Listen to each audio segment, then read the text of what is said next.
आज पूरे दिन इसरो के वैज्ञानिकों की नजर कंट्रोल स्टेशन से हटने वाली नहीं है। चंद्रयान के लिए आज एक एक मिनट बहुत कीमती होने वाला है। आज के दिन 1% भी गलती की गुंजाइश नहीं है। आज सभी लोगों की नजरें टीवी स्क्रीन पर रहेंगी। चंद्रयान के उतरने का काउंटडाउन शुरू हो चुका है। लोग इंतजार कर रहे हैं आज शाम 6 बजे का। आज भारत के वैज्ञानिक चांद पर एक नया इतिहास लिख देंगे। जिस दिन का हम इंतजार कर रहे थे वो दिन आ गया है। आज भारत का चंद्रयान 3 चांद के दक्षिण वाले इलाके में उतर जाएगा। इसके लिए लैंडिंग का समय बहुत ही ज्यादा मुश्किल होने वाला है, लेकिन ध्रुव के इलाकों को सबसे भयानक इलाका माना जाता है।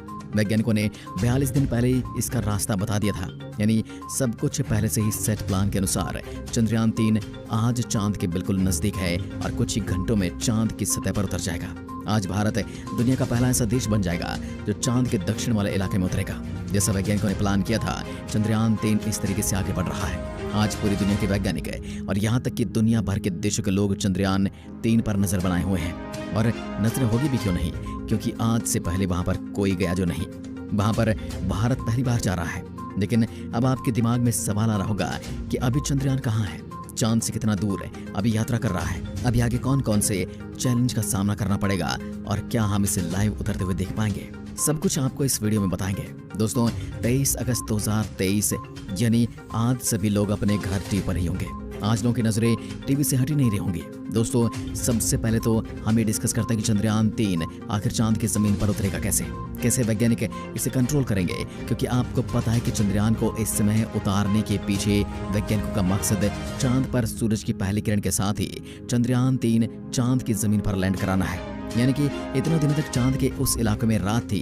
वैज्ञानिकों ने पृथ्वी पर बैठे ही पूरी कैलकुलेशन सेट कर ली थी कि 14 दिनों तक वहां पर अंधेरा रहेगा। उस समय चांद पर जाना बिल्कुल भी सही नहीं है। इसलिए जब चांद पर पहले सवेरा होगा तो चंद्रयान चांद की सरजमीन पर होगा। वैज्ञानिक उतरते समय इसके अंदर लगे ऑन बोर्ड कंप्यूटर का इस्तेमाल करने वाले हैं। उसका ऑन बोर्ड कंप्यूटर ही इसे बताएगा कि कैसे उतरना है। दोस्तों यहाँ उतरना बहुत मुश्किल है, लेकिन इस बार भारत के वैज्ञानिकों की तैयारी 100% है। 1% भी वैज्ञानिकों ने कमी नहीं रखी है।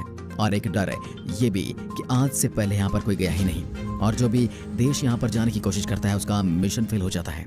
एक फेलियर हमारा भारत भी देख चुका है, जबकि इस बार रूस वहां पर फेल हो गया है। भारत के लिए आज का दिन काफी मुश्किल है और काफी गर्वपूर्ण हो सकता है और काफी खुश वाला दिन भी है। वैज्ञानिकों की सांसें आज पूरे दिन अटकी हुई हैं।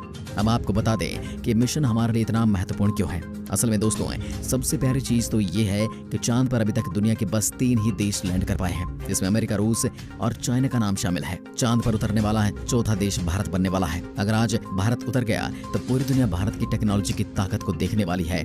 और इन तीनों देशों से हमारा मिशन खास इसलिए है क्योंकि भारत ने बहुत ही कम पैसों के जरिए चांद पर मिशन भेजा है। और आज 6 बजे के बाद इसरो का नाम पूरी दुनिया में चर्चा का विषय बन जाएगा और भारत की स्पेस एजेंसी की हर तरफ चर्चा होने लगेगी। इसके अलावा दूसरा कारण ये भी है कि हमारा चंद्रयान 3 चांद के दक्षिण ध्रुव में लैंड करने वाला है, जो कि चांद का वो अंधेरा और सुनसान इलाका है जहां तक कोई भी देश नहीं पहुंच पाया।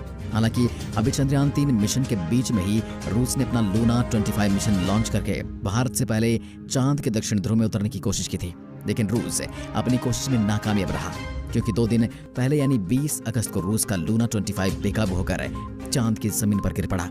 लेकिन रूस के उस अंतरिक्ष यान के बेकाबू हालात को कंट्रोल नहीं कर पाया और मिशन फेल हो गया। भारत अब चांद के दक्षिण ध्रुव में लैंड करने वाला दुनिया का पहला देश बनने जा रहा है। और ये कोई मामूली कीर्तिमान नहीं, ये बहुत बड़ी बात होगी। लेकिन दोस्तों भारत ने आज से 4 साल पहले ही सोच लिया था कि सबसे पहले जाकर चांद के दक्षिण वाला इलाके में उतरना है। इसलिए तो चंद्रयान 2 को 4 साल पहले चांद के दक्षिण वाले इलाके में भेजा था। लेकिन उस समय उस हादसे ने वैज्ञानिकों को निराश कर दिया था। उस समय भी हमारे वैज्ञानिकों का टारगेट चांद का दक्षिण ध्रुव ही था, लेकिन कुछ टेक्निकल खराबी के चलते उस समय हमारा विक्रम लैंडर चांद की सतह पर साफ लैंडिंग नहीं कर पाया और बेकाबू होकर क्रैश हो गया। केवल 2 किलोमीटर ऊपर था। अगर 2 किलोमीटर सही सलामत पार कर जाते तो 4 साल पहले हम इतिहास रच देते। उस समय दुनिया के बहुत सारे देशों ने हमारी असफलता का मजाक बनाया था, जिसमें हमारे कुछ पड़ोसी देश भी शामिल थे। और उन देशों को करारा जवाब देने और अपनी शक्ति का सही प्रदर्शन करने के लिए हमारा चंद्रयान 3 मिशन बहुत ज्यादा जरूरी है। इस बार चंद्रयान 3 कई उद्देश्यों को लेकर चांद के अंधेरे इलाके में गया है। 14 दिन तक रोवर चांद के उस भयानक इलाके में काम करेगा। इन 14 दिनों के अंदर चांद के ऊपर कई सारे एक्सपेरिमेंट किए जाएंगे और जिसके जरिए ऐसे ऐसे चांद के बारे में राज बाहर आने वाले हैं जो दुनिया के सामने पहली बार बाहर आएंगे। इन एक्सपेरिमेंट में पानी की खोज भी शामिल है जो चांद के गहरे गड्ढों में छिपा हो सकता है। चंद्रयान 3 के रोवर के अंदर चांद पर भूकंप मापने वाला उपकरण भी लगा है। भूकंपीय तरंगे के जरिए चांद की जमीन के अंदर की जानकारी भी निकाली जाएगी। तब हम समझ पाएंगे कि चांद के अंदर क्या है। अभी चंद्रयान 3 चांद की सतह के बिल्कुल नजदीक है और धीरे धीरे लैंडिंग की तरफ आगे बढ़ रहा है। जैसे कि हम जानते हैं कि चांद की ग्रेविटी पृथ्वी की तुलना में लगभग 6 गुना कम है, लेकिन इसका मतलब ये बिल्कुल नहीं कि विक्रम लैंडर बिना कुछ किए बड़े आराम से चांद की सतह पर आगे बढ़ रहा है, बल्कि इसकी गति को कंट्रोल और इसके संतुलन को बनाए रखने के लिए लगातार इसके रेट्रो बूस्टर्स को फायर किया जा रहा है। क्योंकि अगर ऐसा नहीं किया गया तो चंद्रयान बेकाबू होकर चांद की धरती पर क्रैश कर जाएगा। 4 साल पहले पूरे देश ने ऐसे ही चंद्रयान 2 के लैंडर को फेल होते हुए देखा था। हालांकि चंद्रयान 3 के 7 लोगों की और भी ज्यादा भावनाएं जुड़ी हैं। अब आगे के प्लान के बारे में बात करें तो विक्रम लैंडर को अब बस अपने ऊपर कंट्रोल रखते हुए बहुत ही धीमी रफ्तार से नीचे की ओर एक साथ सतह से अपनी दूरी घटाने के साथ ही इसको अपनी रफ्तार और ज्यादा कम करते जाना है। अब यह चांद के बिल्कुल नजदीक पहुंच जाएगा, उसी समय इसकी स्पीड ऑलमोस्ट 0 पर हो जानी चाहिए। अगर ये स्पीड कम नहीं हो पाती है तो हार्ड लैंडिंग के चांसेस ज्यादा हैं, जिसमें चंद्रयान 3 को खतरा है। लेकिन अभी तक वैज्ञानिक बता रहे हैं कि चंद्रयान 3 बिल्कुल सही सलामत प्लान के मुताबिक आगे बढ़ रहा है। इसलिए इसरो बेस में मौजूद वैज्ञानिक एक पल के लिए भी कंप्यूटर स्क्रीन से अपनी आंखें नहीं हटा रहे। उन्हें पता है कि उनकी जरा सी भूल पूरे मिशन को बर्बाद कर सकती है। इसरो अधिकारियों समेत कई लोगों ने कहा कि लैंडिंग प्रक्रिया के 17 मिनट बेहद जोखिम भरे हैं, क्योंकि इस दौरान पूरी प्रक्रिया ऑटोनॉमस होगी। लैंडर को अपनी इंजनों को सही समय और ऊंचाई पर चालू करना होगा, सही मात्रा में ईंधन का इस्तेमाल करना होगा और आखिर में सतह छूने से पहले किसी भी बाधा या पहाड़ी या क्रेटर की जानकारी के लिए चंद्रमा की सतह को स्कैन करना होगा। हालांकि दोस्तों, इसरो के स्पेस एप्लीकेशन सेंटर के डायरेक्टर नीलेश देसाई ने कहा कि अगर 23 अगस्त को लैंडर मॉड्यूल के संबंध में कोई हेल्थ पैरामीटर असामान्य पाया जाता है तो लैंडिंग में 4 दिन की देरी करती जाएगी, यानी फिर इसे 27 अगस्त को लैंड कराया जाएगा। लेकिन फिलहाल ऐसा वैज्ञानिकों का कोई प्लान है नहीं, बल्कि आज इसे नीचे उतारने का प्लान है। अच्छी खबर यह है कि अभी तक सब कुछ इसरो के प्लान के अनुसार चल रहा है। आप इसे कई जगह पर लाइव भी देख पाएंगे। इसरो के यूट्यूब चैनल पर इसको लाइव दिखाया जा सकता है, या फिर जो लोग टीवी पर इसे देखना चाहते हैं उनके लिए डीडी नेशनल चैनल पर लैंडिंग का लाइव प्रसारण किया जाए।